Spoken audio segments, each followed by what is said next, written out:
The Business Innovation Zone, also known as the Biz, is the place to start for entrepreneurs in Iowa. The Biz helps entrepreneurs and startup companies focus on idea development, business models, strategy, market validation, mentoring, and networking. We also help clients connect with qualified community and state resources needed to grow their business. Throughout the year, we provide a number of networking opportunities with experienced entrepreneurs and business leaders by offering monthly luncheons and all-day seminars on marketing and finance. You can learn more about the Biz at bizci.org.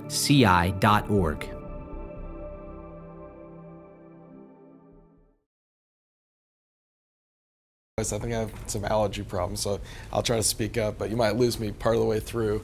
I'm going to be talking about corporate governance, which is sort of a fancy way of talking about how people and companies make decisions, basically. And at the end, I'm going to save a little bit of time. I want to talk about, I had a couple conversations with people about this idea of crowdfunding and some changes that are on the horizon for the securities laws. We'll hit those because I think that people will be interested in that. And give you some perspective on those, keeping in mind that nothing definitive has been passed, so we're still speaking in the hypothetical, but I think it's a good chance that something is going to be passed on those issues. So I'll make sure to save time at the end. I'm going to try to teach this through some examples, but if people have questions, feel free to jump in and we can discuss specific circumstances. So, basically governance is a set of rules that are applicable to a system of government or management. I think Ben talked about earlier, which I thought was appropriate, how a lot of times when you're starting off your company, you don't think down the road about how taking on new investors is going to change how decisions are made in your company. There's no hard and fast rules about how that needs to be done, but some planning is very important to make sure that you have a thought about where you're going and where you're starting from with respect to making those decisions. So the basics of corporate governance is making a decision about who makes decisions on behalf of the company. Is it going to be the owners or the shareholders? Is it going to be the directors or managers or officers? And how are these decisions are going to be made? And we'll go into more detail through those descriptions, but this is your typical 3 levels of decision making in a company. The highest level being the people who are just owners. Everyone is familiar with the concept of a board of directors, which is smaller than the number of owners that you have typically. It may not be at the beginning, but obviously if you raise more money, it's going to be. And then officers are the people who make the day-to-day decisions. They carry out the decisions that are made by the board and the shareholders.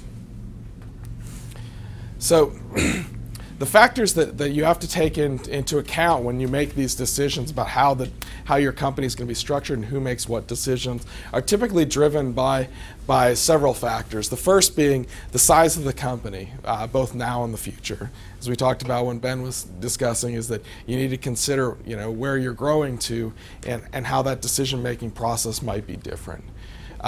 Obviously, the number of individuals involved is going to change how you structure your governance. So if it's just you and a friend who are working in a company and you're the only people, you don't have any employees, nobody else is owners, your system of making decisions is going to be a lot different than a company that has 5,000 shareholders and a board of directors and 100 employees.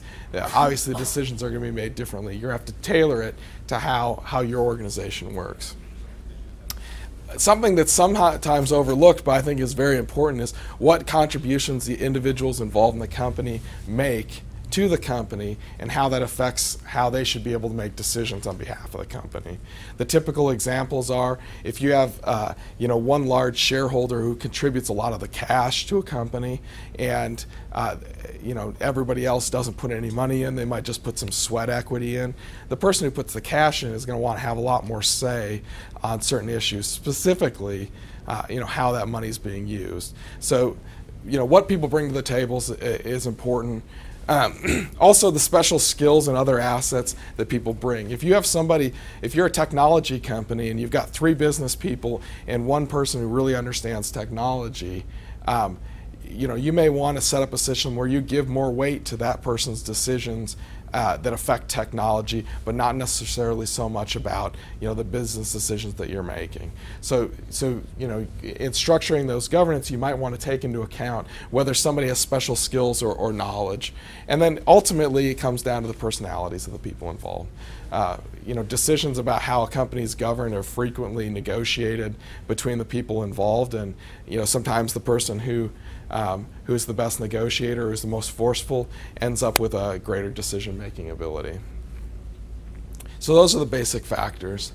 So now I'm going to kind of launch into a couple of examples and point out areas that come up.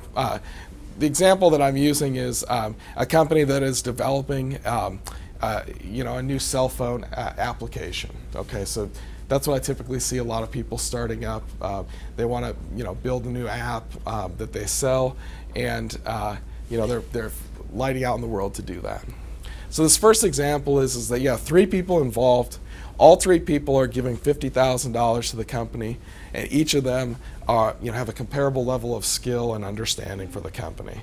This is kind of your classic easy example. Everyone has the same skin in the game. Everyone has the same ability.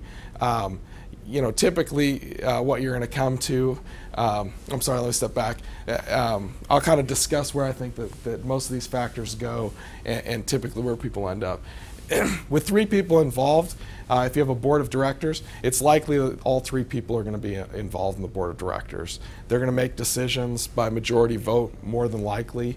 Everyone has the same sort of investment in the company, and typically what you're going to get to is a majority vote by those people. Doesn't mean you have to have that, but that's typically what lends itself. You might split up the officer duties. One person might be president. One person might be, the treasurer who's in charge of keeping the books and those kind of things. But without any special skills, it probably doesn't really matter who that goes to if everyone's equal. Likely you're not going to have any special decisions that are made only by one person or one subset because everyone kind of has the same level of skill. This is an important consideration, is what I call deadlock provisions, how you make a decision if not everyone agrees. With 3 people, obviously that's a fairly easy thing if you've decided that you're going to make a majority decision. Obviously 2 out of 3 is what you need to make decisions, which isn't always the case if you have the 2 people involved in a company like we talked about. Another consideration that comes up is how people are going to be compensated for the duties that they provide.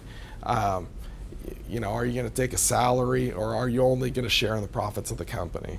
It's a little easier in this example because everyone sort of has the same investment. These last 2 things are frequently overlooked, and they really shouldn't be in a lot of companies. If you're developing intellectual property, you're going to need to determine who owns it, and if you split up the company, who's going to get it at the end of the day. And one thing that is always good to keep in mind is, do you want to have some restrictions on each other so that if one person leaves the company, they don't go out and compete with you in that same area? That's sort of a recurring theme in here, and a lot of times those restrictions are based on the governance documents of the company. Are there any questions when I start off? I know I'm kind of flying through some things. Okay. And just a quick note to add in there, those corporate opportunities and related issues like that, that varies from state to state. So for example, if you're a Delaware LLC, Delaware's LLC is very clear that they can disclaim the corporate opportunity theory, which is basically, if you're a member of this company, you have to steer all opportunities that would be appropriate for that company to the company. Delaware, you can disclaim that, which I think is bad law myself. So that if you want to read those documents carefully, because you may assume that, okay, we're in the oil business, and one of our directors finds has another opportunity that comes his direction, and you would, in the corporate setting, usually that director would be obligated to direct that opportunity to this corporation. If it's Delaware LLC and the operating agreement reads properly, they can go do that on their own or send it somewhere else, which seems counterintuitive. Yeah.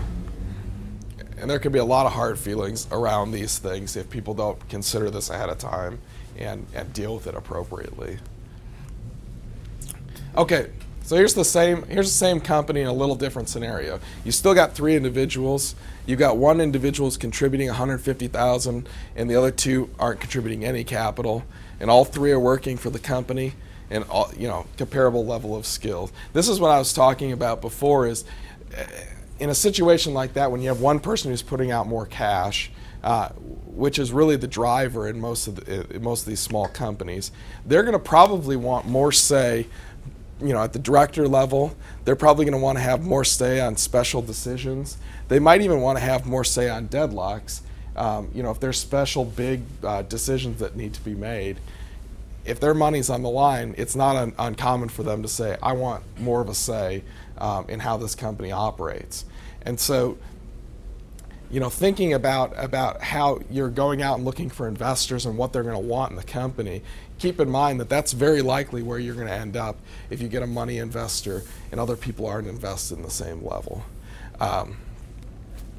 There could also, this could trickle down to everything as much as who owns the intellectual property. If they're bringing all the cash to the table, there's a chance that they might demand that they, if the company folds within a year, that they get to keep any intellectual property that's developed. So, once again, these are all negotiations between the people involved, but you ought to put some thought into how you're going to split up that decision making and what kind of rights you're willing to give away to get that cash and to build the capital, or to bring specific people into the fold. Sorry. The third example is the same thing that we've got. You got one person contributing $150,000 in capital, 2 other people who, the other 2 people work for the company. One person is a CPA who's working for the company. The other person's a natural leader. The third person who contributed the capital doesn't want to be involved in running the company. So, I guess how that might affect how you would set up the governance for this company is the third person who contributes the capital, they're probably not going to want to be an officer if they don't want to run the day-to-day. They may or may not want to sit on the board of directors. But I would guarantee if they're providing the capital of the company, they're going to want less power at the board of directors level to make big decisions if they're not having a seat there. And that decision will need to be made. People will need to sit down and decide whether that you'd skew more of the rights and more of the decision making to the shareholders, where the person who contributed the capital has more of a say, or whether you make them have a seat on the board. Obviously, as we talked about before, special decisions. You've got one person who is a CPA. You might want to have deferring to them on certain financial issues that come up for the company. That delegation of duties within the corporate structure of the company is going to be important based on the skills that people bring. Just one other quick point. The people who negotiate special rights at the front end, remember that those special rights can have an adverse impact, or at least an impact on your next round of funding. Because now they may have a veto. The new investors may come in and say, hey, we love the company, we love the investment opportunity, we're comfortable with valuation, but we're Series B and we see that Series A has these rights and we're not going to stand for that.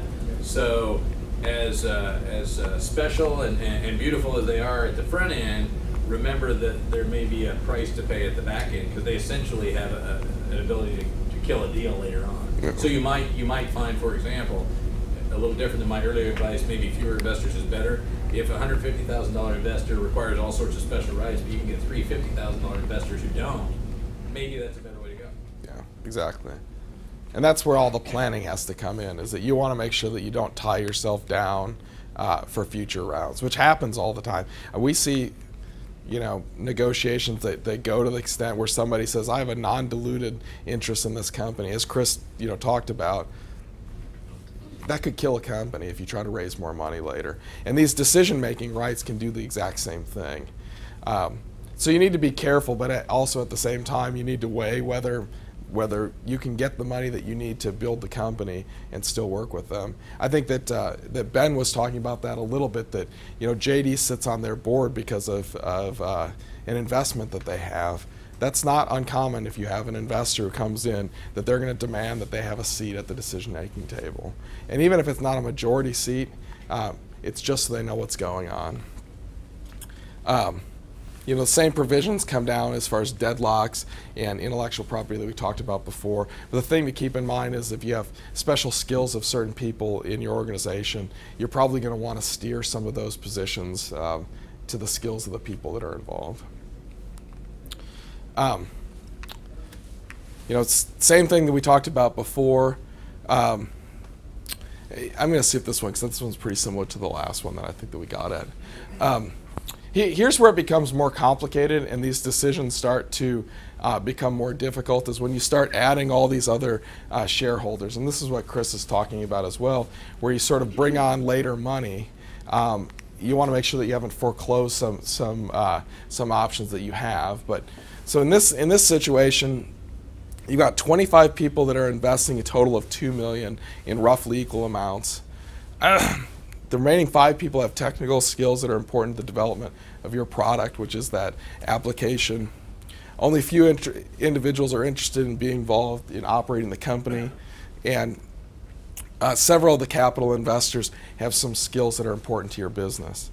This is your classic example where you have to break apart between the decisions that are made by the equity holders of the company at the shareholder level, and then a more typical company where you have a smaller board of directors that makes the next level decisions, and then officers. So obviously it's untenable to have 30 people that sit on your board of directors.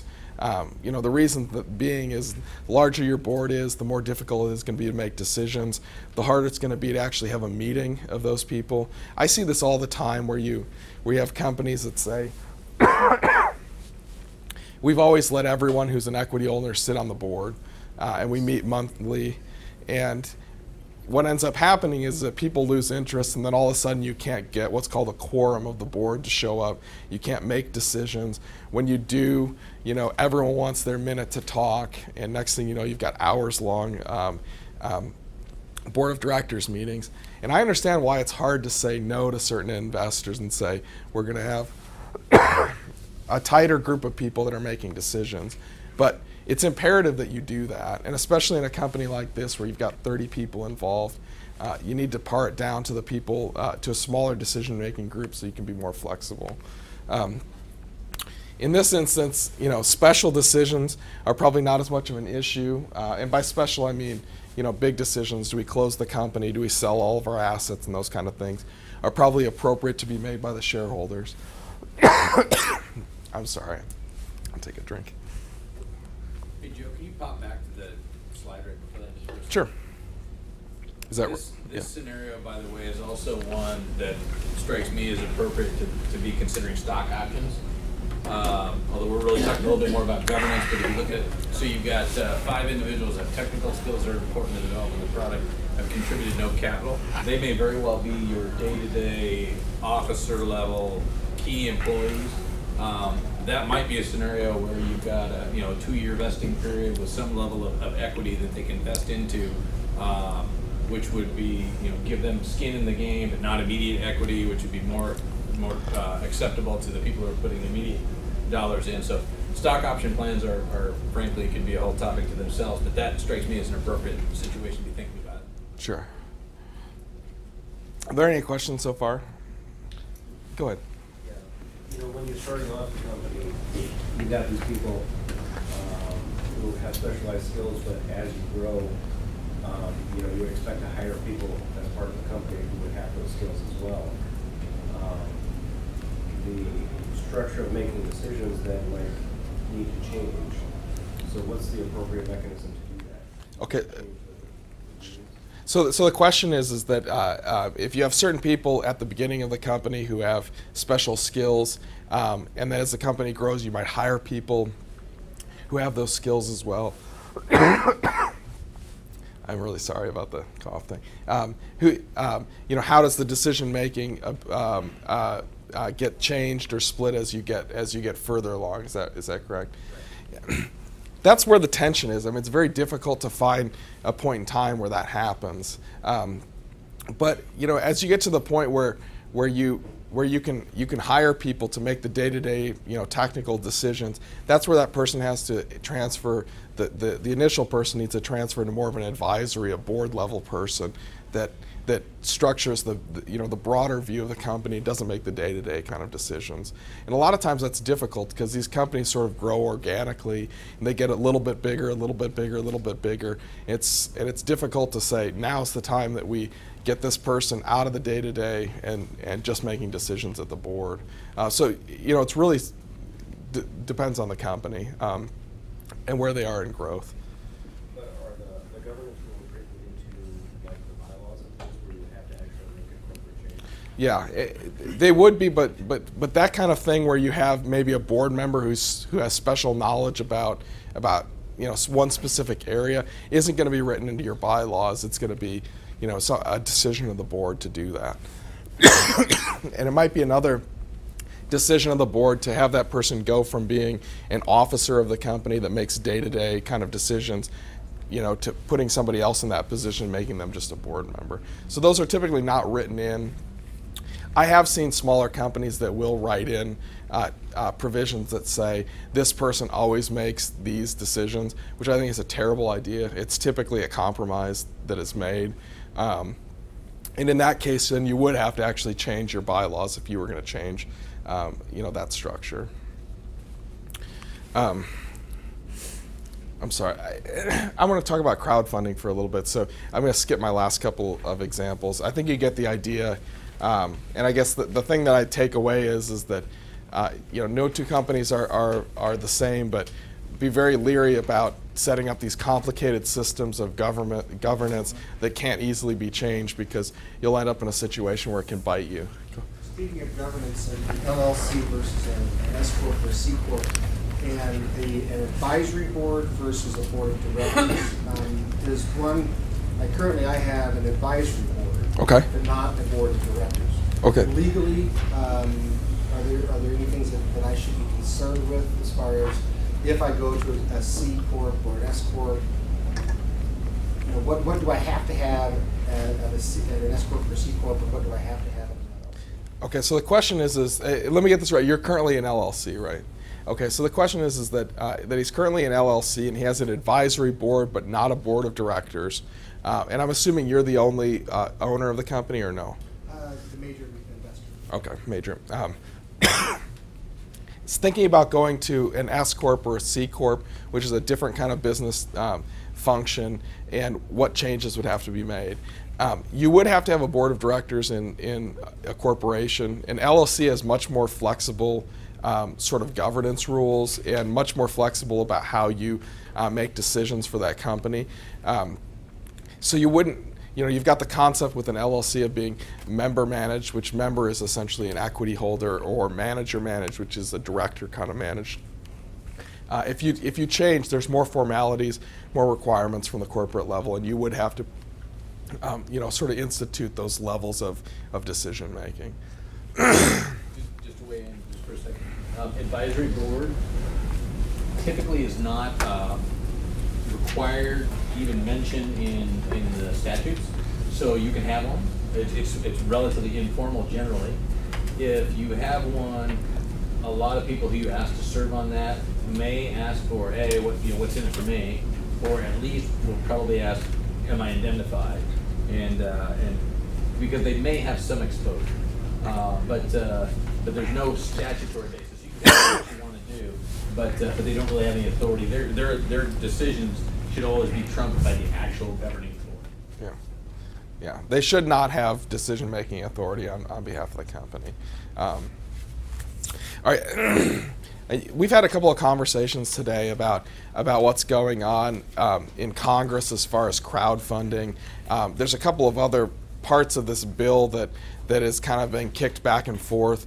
What's important to keep in mind is that we don't have a final bill yet. What's happened is the House passed, they call it the Jobs Act, which is Jumpstart Our Business Startups Act. I'd love to know who gets the job to decide how they name these things, but Security. Sure. somebody like, you know, my grandmother loves those word jumbles. She'd be great at doing these kind of things, but so basically what the concept is that it's supposed to make it easier for small companies to raise capital. Two methods are included in what we probably are going to get as a final law that, and I think we are going to have something final here shortly. The House passed it overwhelmingly. The Senate passed it on Thursday with some amendments that carved out some of the crowdfunding provisions. It's going to go back to the House now. It's, you know, it's sort of up in the air where we'll end up. So I'm not going to.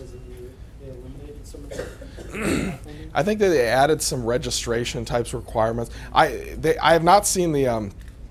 If you guys have ever read the congressional record, they read in the amendments, and so I've not seen what's called, I think it's called the engrossed version of the bill that's being sent back to the House. So I've read through some of the amendments that were read in, and it's sort of arcane how they get approved or not approved. So I'm not positive exactly what's in or out at this point, but the clerk's office should have an updated version in the next couple of days, I would think.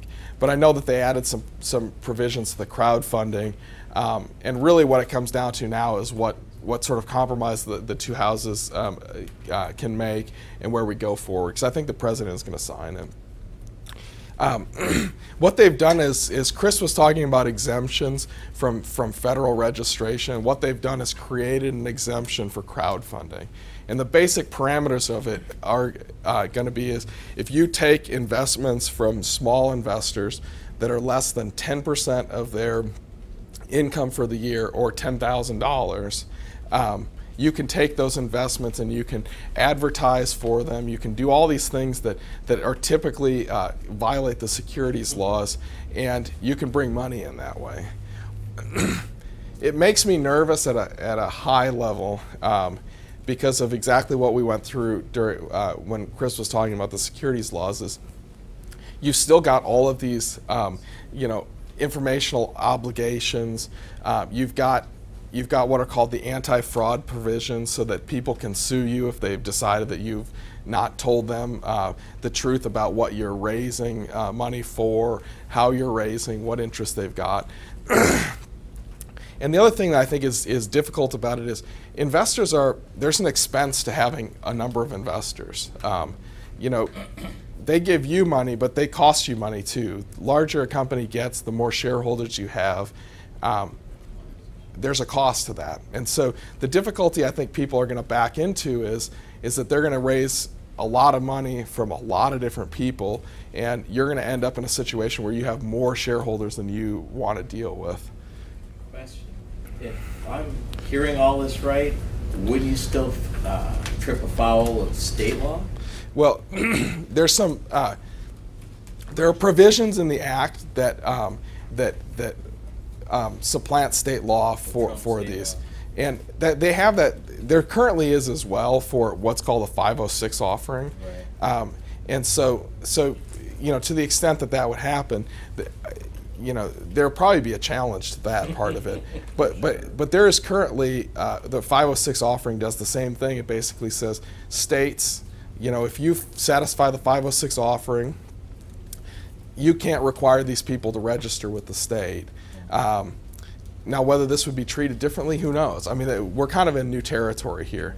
And honestly, you know, people told me, I've met with people who wanted to look at this crowdfunding thing, and I told them, and obviously I was wrong, I thought there was no way that this would ever get passed. But it has. It will, at least it looks like it will be. So there's a lot of issues that when Congress sort of strikes their pen and says, we're going to do this, that need to be worked out. And so we don't know where we're going to end up.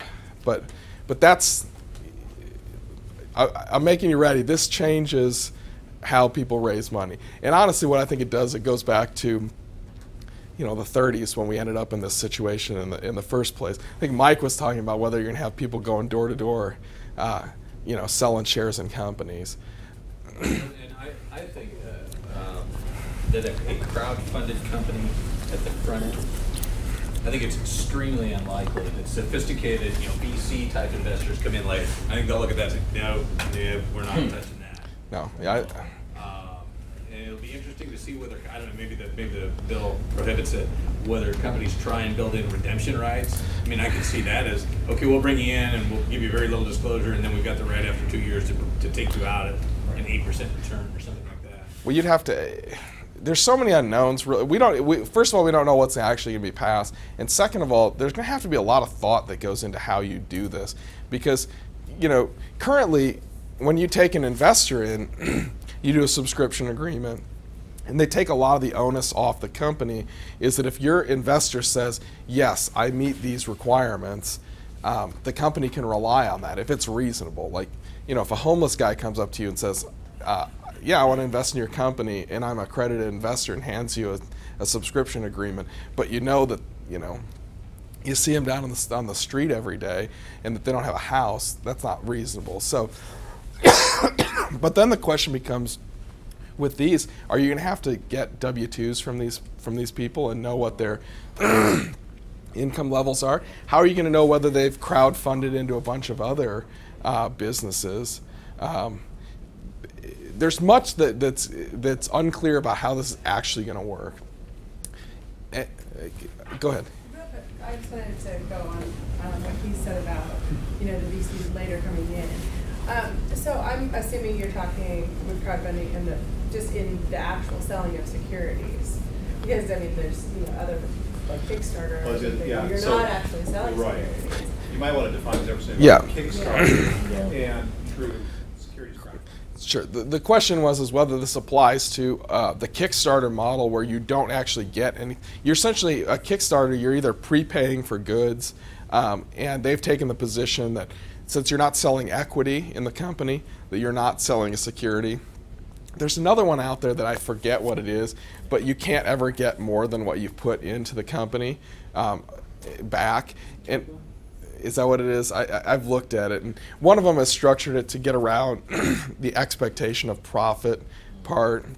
Kickstarter has a lot of those controls too. In other words, if you're trying to raise $5,000, if you raise $4,250, everybody gets your money back. Yeah. You either get it all or you don't get it. Kickstarter, you never have. You're never actually getting equity. Right. You're getting That's a right. product, and if you don't raise what you need to raise, then you're getting an actual profit. It's so what we're talking. Sorry, I'm getting the wrap up. But so that's one side of it. It's a little different, but this is going to potentially allow people to raise equity this way. The second thing, which I want to touch on because it's different than how it is, and I'll do it really quickly, is they did add a provision that says you can do advertising, and all of those advertising rules that we talked about go out the window for what's called the 506 offering, which is the most common private offering to accredited investors. And what it does is it liberalizes the way that you can contact investors in a 506, which I think actually will allow companies to raise more money. There's less risk there because you're still talking about accredited investors. And I think that that's really going to be the big change that's going to come out of this law. It's going to make people raising money a lot less uncomfortable with that general solicitation, general advertising. It's getting a lot less press than the crowdfunding thing, but I think that that's actually a smart move based on how people raise money now. This crowdfunding thing is opening a Pandora's box, I think, and I think that you're going to get a lot of situations where investors are going to sue companies, and it's going to be a big headache. So I would be very careful doing it, and we'll see where it goes. I mean, this could change any time, but that's where I see it going. So thanks, Mike. I appreciate it.